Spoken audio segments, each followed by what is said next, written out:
Good morning, student. Today we will discuss about 8255A, Programmable Peripheral Interface. In short, it is called PPI. 8255A is very important IC which have total 40 number of pins that can be attached with 8085 microprocessor IC, and 8255A is used to connect the external peripheral devices like any input output device like any switch or any LED or printer. Any type of devices, input output devices, can be connected with the 8085 microprocessor IC through 8255A PPI chip. So today we'll discuss about the basic of 8255A programmable peripheral interface and how it can be connected with the microprocessor and input output devices, and how the data can be transferred from microprocessor to input output device and vice versa. So 8255 has total 40 number of pins. To connect the external input output devices, it requires some port. So 8255A provide 3 ports. The name port A, port B and port C. Each port have total 8 number of pins. That means through each port 8-bit data can be transferred from 8255A to input output device and the vice versa also. So it is called the port A, port B and the port C. Port A and port B both are unidirectional port. It means say here is the 8255 IC and say port A is connected with any input output device,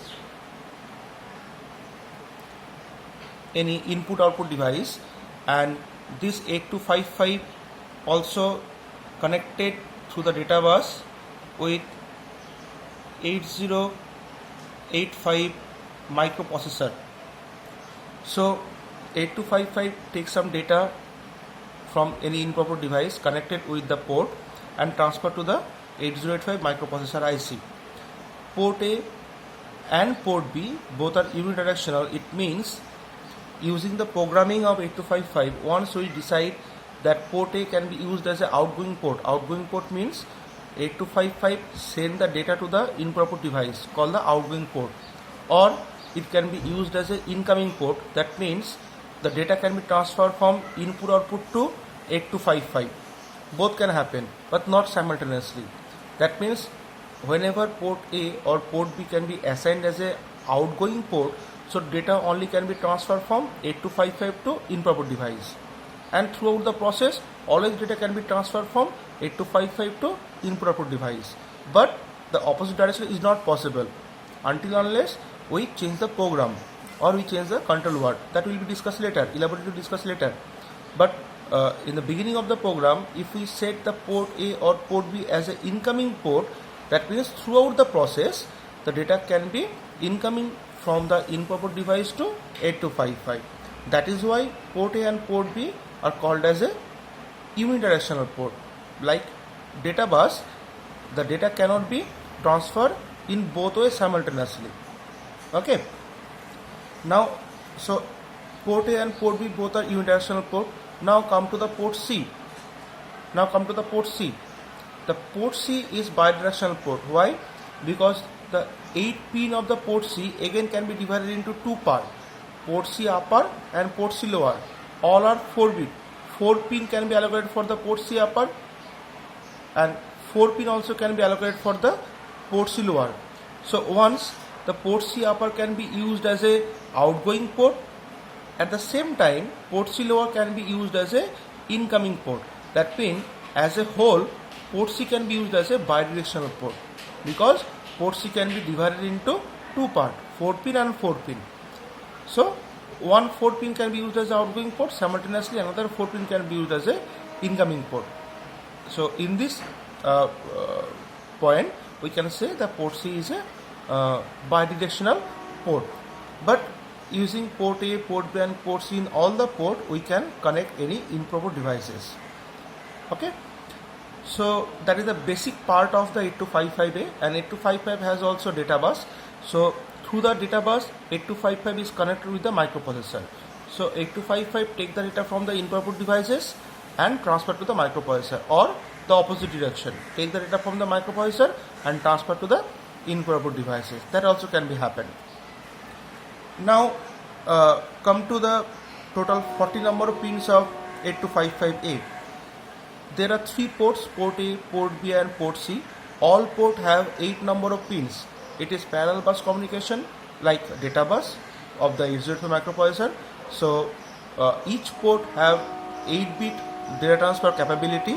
That means each port have 8 number of pin for the parallel bus communication. So port A have 8 number of pins, port B also have 8 number of pins, port C have also 8 number of pins, and there is data bus D0 to D7 that is connected with the 8085 microprocessor IC. So D0 to D7 also have 8 number of pin. A0 and A1, there are 2 pins are available. These 2 pins are addressed for port selection or control register selection. It means, say A0 and A1, A0 and A1. So if both are 00, then port A will be selected by 8255. Means all the port can have the input devices are connected. So through which port 8255 currently transfer the data, that will be selected by that to address line or the port selection line. It can be called as a port selection line, A0, A1. So if both pin are 00, port A will be selected, it will be 01, so port B will be selected, it will be 10, then port C will be selected, and it will be 11, then control register will be selected. What is control register? That will be discussed later. Control register is like a register, virtual register, and we can set the particular mode of 8255. Mode of 8255 is very important. Mode means how we can use a particular data bus, and there are several parameters, like sometimes we can transfer the data from 8255 to input devices, and after getting the data, input device can transfer the acknowledgement to the 8255, and opposite part also can be happen. Whenever input device transfer the data to the 8255, 8255 can also transfer the acknowledgement, or the acknowledgement can be received or transferred by the 8085 microprocessor or to the microprocessor. That means after every data transfer, there may be some acknowledgement signal or handshake signal, or in some cases the acknowledgement does not require. It may not be required the acknowledgement also. So there are several ports. Sometimes you can use only the port A, and sometimes you can use only the port A and port B. Port C cannot be used. Sometimes you can use only the port C. So how we can use the 8255 and how we can use the different port of 8255 in which pattern, that is called the mode of 8255. So to select the particular mode, there is a particular beat pattern, and that will be discussed later. So that particular beat pattern is the control word. This control word beat pattern can be set like a flag register, or previously we have discussed in interrupt part, that is RIM and SIM, read interrupt mask or set interrupt mask. So you can relate with that particular technique, that is for the read interrupt mask or for the set interrupt mask. Whenever you want to set particular masking and unmasking of the hardware interrupt, then we can set a particular beat pattern, and depending upon the particular beat pattern, we have particular data that will be loaded into the accumulator, and then we can write the SIM instruction or RIM instruction, then that particular job will be performed. So this particular beat pattern, same thing that can be happen in 8255A also.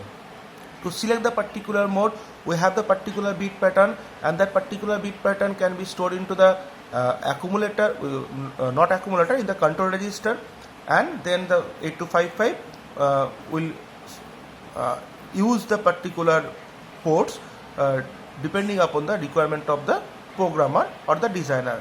So that is the requirement of the control registers. So I have told you the basic function of the control registers or the control word, but elaborately we discuss everything in the next lectures. Okay, so that is the basic part of 8255. So 8255 has total 40 number of pins. Now rest of the pins we can discuss right now. So A0, A1 are used for a port selection actually. So 2 pins are allocated for that.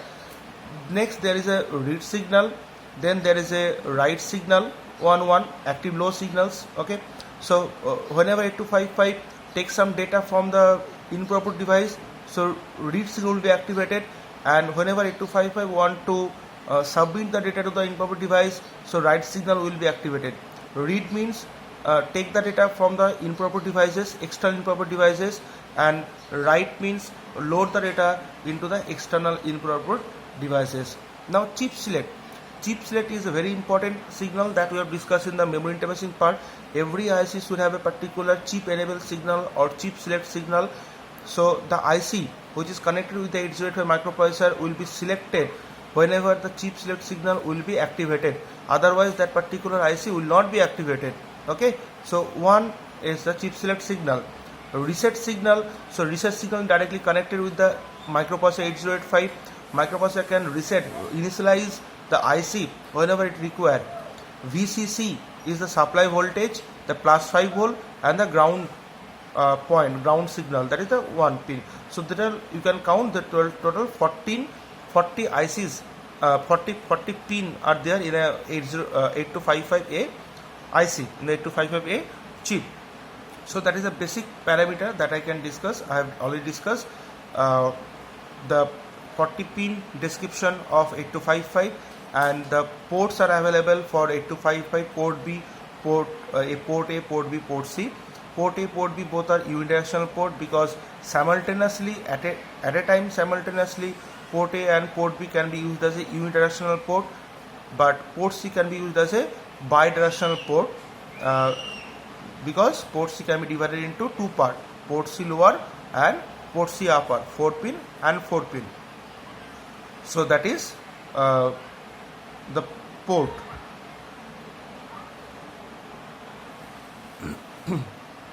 Okay, now we discuss the mode of 8255. That is very important part.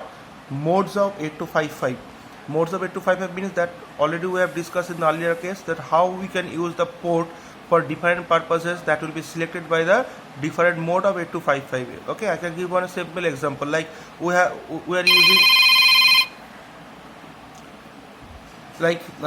using the AC in our house.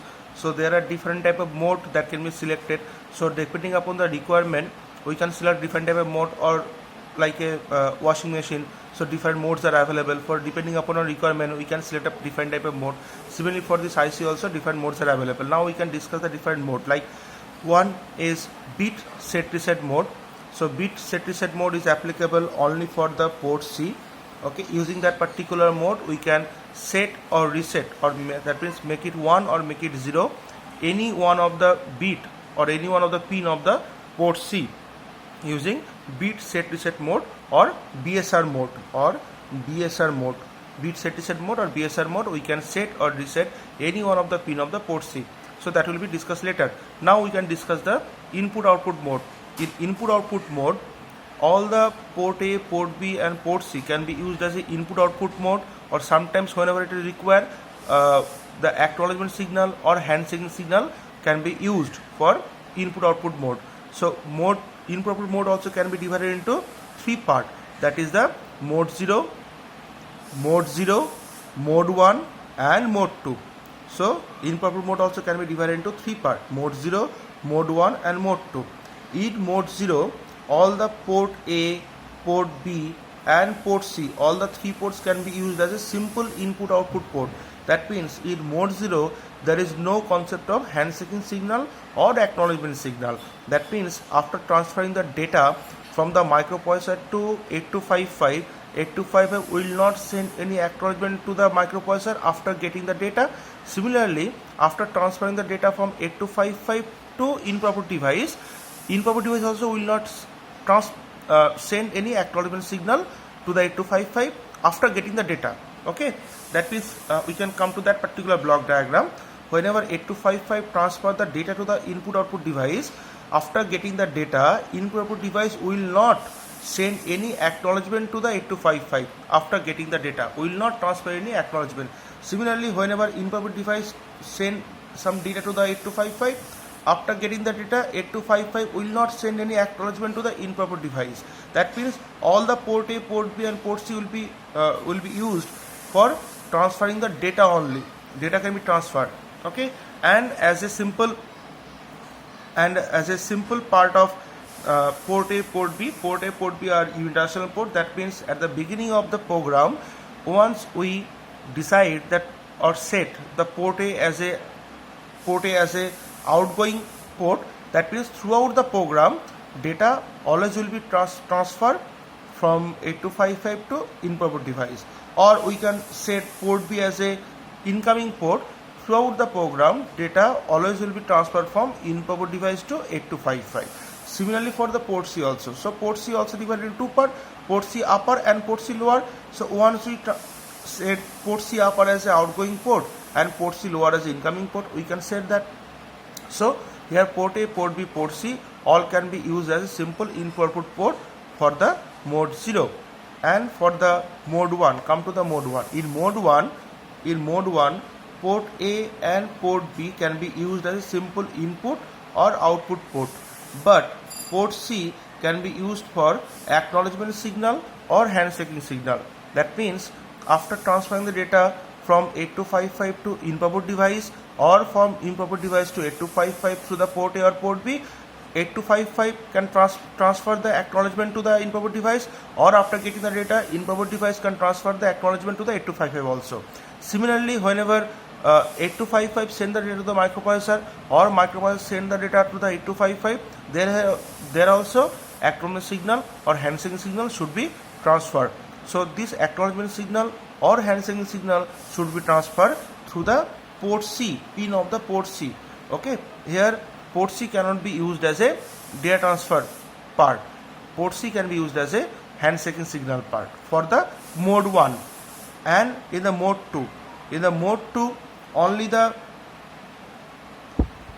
port A can be used as a bidirectional data bus. In mode 2, only the port A can be used as a bidirectional data bus. Here port A can be used as normal bidirectional data bus. Port B cannot be used here. But port C can be used for acknowledgement signal or handshaking signal. Port C can be used as a acknowledgement signal and handshaking signal. Okay, it is very clear to you that in the mode 0 we can use the port A, port B and port C simultaneously for normal data transfer port. Okay, using port A, port B and port C, data can be transferred from 8255 to in-proper device or in-proper device to 8255, but there should not be any acknowledgement or handshaking signal. In mode 1, port A and port B can be used as a data transfer port, but port C, the pin of the port C can be used for the transferring the acknowledgement or handshaking signal. But in the mode 2, only the port A can be used as a bidirectional data bus. Port B cannot be used over here, and the pin of the port C can be used for the acknowledgement signal. Okay, so that is the mode 0, mode 1 and mode 2 can be discussed.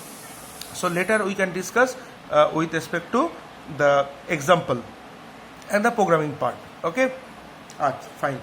Now we come to another very important part called the IO mapped IO and memory mapped IO. That is very important part. IO mapped IO and memory mapped IO. What is IO mapped IO? So before discussing the IO mapped IO and memory mapped IO, I can tell you what is the basic concept of the data transfer through the 8255 and the microprocessor. Say the port A, using the port A, one in-proper device is connected with the port, that is 8255. That is 8255A. That means one particular memory location is associated with the particular port. One particular memory location is associated with the particular port. Okay, that means whenever we want to transfer the data from 8255 to in-proper device, we simply load the data into this particular memory location. And automatically the data will be transferred through the port to the in-proper device. Similarly, in the opposite case also, whenever in-proper device transfer the data to the 8255, the data always by default will be stored into this particular dedicated memory location of the port A, and 8255 take the data from this memory location and transfer to 8085 microprocessor using the data bus. So that is a normal procedure to transfer the data. How 8255 transfer the data from in-port device to 8085 microprocessor? It is very simple concept is, for every port one particular address has been allocated called the port address, okay, and this particular address is associated with this particular port only. For the port B, another memory location is associated. So the input output device which is connected with the port B, so that input device can only access this particular dedicated memory location which is associated with the port B only. So if we want to transfer the data to the port input device which is connected with the port B, we simply load the data into this particular memory location, and automatically the data will transfer to the port B, input device which is connected with the port B. Similarly, input device can transfer the data which will be loaded into this particular dedicated memory location which is associated with the port B. Now 8255 take the data from the port B dedicated address location and transfer through the data bus to the 8085 microprocessor IC. Simple. That means it is very clear that for every port some memory location has been allocated. Now the concept is in IO-mapped IO and memory mapped IO. In IO-mapped IO, for every port address, some address location has been always dedicated and fixed. But in memory mapped IO, the address location from the RAM can be allocated for the particular port for the runtime. That means if we use the IO-mapped IO, then for the port A, one particular memory location always allocated and that will not be changed. For the port B, another memory location always will be allocated and that will not be changed. But if we use the memory mapped IO, then the memory location which is free in the RAM, that location will be temporarily allocated for the particular port for that time only. But whenever we execute the program or use the 8255 for the next time, then some other memory location can be allocated for the port A. That means for the single port A, no such dedicated memory locations are available. The memory location will be allocated runtime which is available at that particular time for the memory mapped IO. But for the IO mapped IO, some memory location has been always by default allocated for the port A, port B or port C. For the case of microprocessor 8085, for IO mapped IO, the addresses are 8-bit, like 80, like 81, like 82, in this way. But for the memory mapped IO, the addresses are 16-bit, like 8000, like 8001, like 8002, in this pattern. And definitely that depend upon the interfacing between 8255 and 8085 microprocessor IC. Depending upon the interfacing circuit, we can decide that which memory location is allocated for the IO mapped IO or memory mapped IO. But basic concept is this: if we use the IO mapped IO, then for every port some address locations are already dedicated memory locations are available for each port. For the memory mapped IO, means runtime memory will be allocated from the RAM which is available at the particular time. So at a particular time, if that memory location is available for port A, it may happen for the next time another memory location will be available for the port A through the runtime. But for IO mapped IO, the dedicated memory locations are available. So for IO mapped IO, the addresses are 8-bit for 8085 microprocessor case, like 80 allocated for the port A, 81 allocated for the port B, 82 allocated for the port C, in this pattern. But whenever this address will transfer to the address bus at microprocessor 8085, it has 16-bit address line, so this address will double itself. That means if 80 address will transfer from one point to another point, so it will double itself, it will be 8080. If 81 port address will transfer from one point to another point, it will double itself, like 8181. Similarly 8282. But it is not happen for the memory mapped IO, because for the memory mapped IO there is already 16-bit address are available. So that is the basic difference between IO mapped IO and memory mapped IO. Next we will discuss about that particular interfacing circuit. You can easily understood that it is the 8255. All the chip select line is connected with the NAND gate, and if we consider for the IO mapped IO, it is considered for IO mapped IO. So this interfacing has been designed with respect to IMAP TIO. So in the IMAP TIO, port A, port B, port C, A0, A1. So if A0, A1 is 00, port A will be selected. If it is 01, port B will be selected. 11, port C will be selected. Sorry, 10, port A will be selected. Port C will be selected, and 11, control register will be selected. But for the IMAP TIO, as the address line is total 8 bit, so among the 8 bit address line, 2 bits are available to select the port, but rest of the 6 line is connected with the NAND gate and the chip select. Okay, so if input are 1 0 0 0 0 0, okay, we desire that we want to make port A address as 80. We first desire that we want to make port A address as 80. We want to make port B address as 81. We want to make port C address as 82. How we can design that? So depending upon 80, 81, 82, the binary of 80 is 1000 0000. So among these 8 number of address line, only last 2 line decide which port will be selected. In case of 81, it is 1000 0001. So last line is used to select the port, but the rest of the 6 line are connected using the NAND gate and connected to the chip select line. So it is 10000 because we want that port A address should be 80, port B address should be 81, port C address should be 82, and read signal is connected with the input output read signal, write signal is connected with the input output write signal. Input output read signal means it is a combination of read signal and input output oblique memory bar signal. It is input output operation, so input output signal will be activated. Okay, remember the memory interfacing circuit.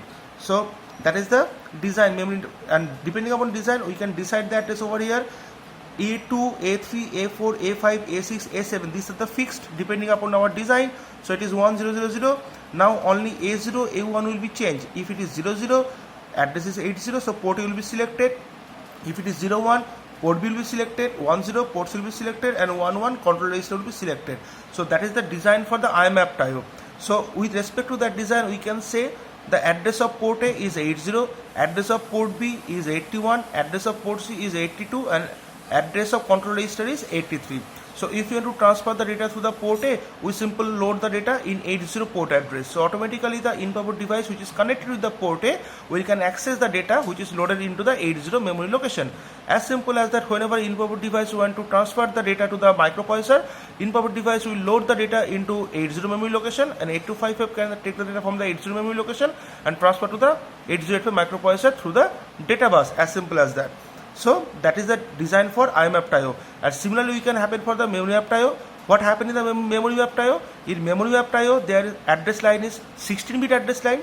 In memory map TIO, the address line is 16-bit address line for memory map TIO. Okay, in that case, among the 16 number of address line, 2 line will be used for the register select, and rest of the 14 lines will be connected through the NAND gate, and connect to the chip select line for the memory map TIO. So in memory map TIO, for the same port A address will be 8000, port A address will be 8001, port C will be 8002, and control register will be 8003 for memory mapped IO. For memory mapped IO. Okay, so these are the address. So it is very clear that depending upon our requirement, we can make the interfacing circuit. And IMAP TIO, the addresses are 8-bit, and memory map TIO addresses are the 16-bit. Okay, so now next we will discuss about the use of the mode 0, mode 1, and mode 2 and BSR mode with respect to some example. Okay, in the next lecture. Fine. Okay, thank you.